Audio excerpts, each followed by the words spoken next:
Bonjour, bonsoir. À les nouvelles gars de vidéo, ça bienvenue. Moi dis tout fanatique nous merci à tout ancien abonné mieux. Nous fait que m'battre fort en pile parce que n'a pas aidé me partager channel YouTube Jitsan si m'y en a une belle loin ça, belle adoration ça, belle presse ça. Nous fait que m'battre fort en pile. Chaque fois nous quittons un commentaire pour moi, nous quittons un like, nous quittons un abonné. Et comme ça, nous avons aidé le channel à plus avancer. Travail à faire pour bon Dieu, nous travail, nous pas travail pour l'homme et pour bon Dieu, nous travail. Moi, dis nous mille merci à tout le monde qui a aidé me partager vidéo dans un groupe. De toute façon, oui, aidé sur channel YouTube. Moi, dis nous mille merci. Que grâce bon Dieu continue bénir nous, que grâce bon Dieu bénir nous. Moi, dis nous mille merci en pile. Nous fait que me battre fort. I love you, ciao.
Parce que l'avion est déjà déplacé pour nous.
Levez-moi au ciel, la patate qui met tout ce blanc monté Si tout bois sous la tête est pris, pour tout le monde avec lui, on lève devant mon Dieu matin.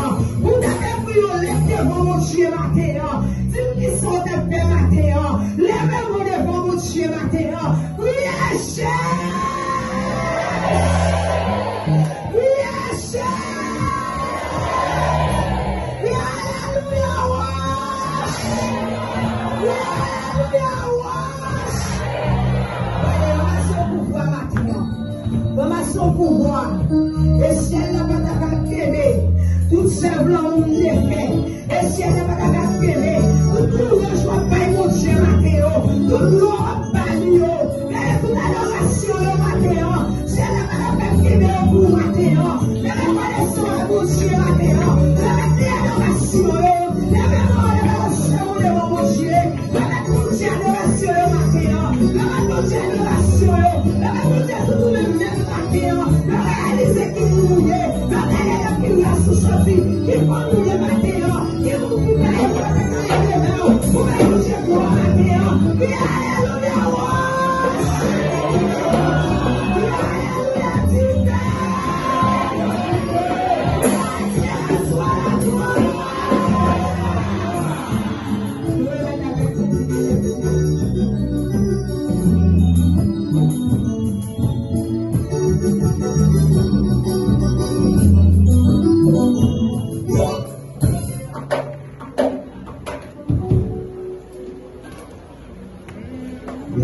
Bon Dieu béni nous. Pendant la pratique, nous pour faire lecture la parole de Dieu, c'est la Isaïe chapitre 35, c'est là que nous avons les petits paroles de Dieu matin.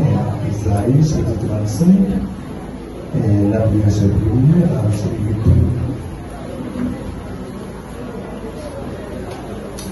Pendant ce temps, on a commencé mieux pour nous. Délivrance pour Jérusalem, des secs à désert à terre sec. Pral content, yon sel content, savane yo, pral content tout, yo pral pousser. Désert pral couvrir ak frère, yo pral faire fête, yo pral chanter, yo pral gen gros pied bois, tant kou monde libre. Yo pral plein bel pied bois, tant kou monde camel ak monde sao. Tout le monde va avoir gros pouvoir, Seigneur. Ya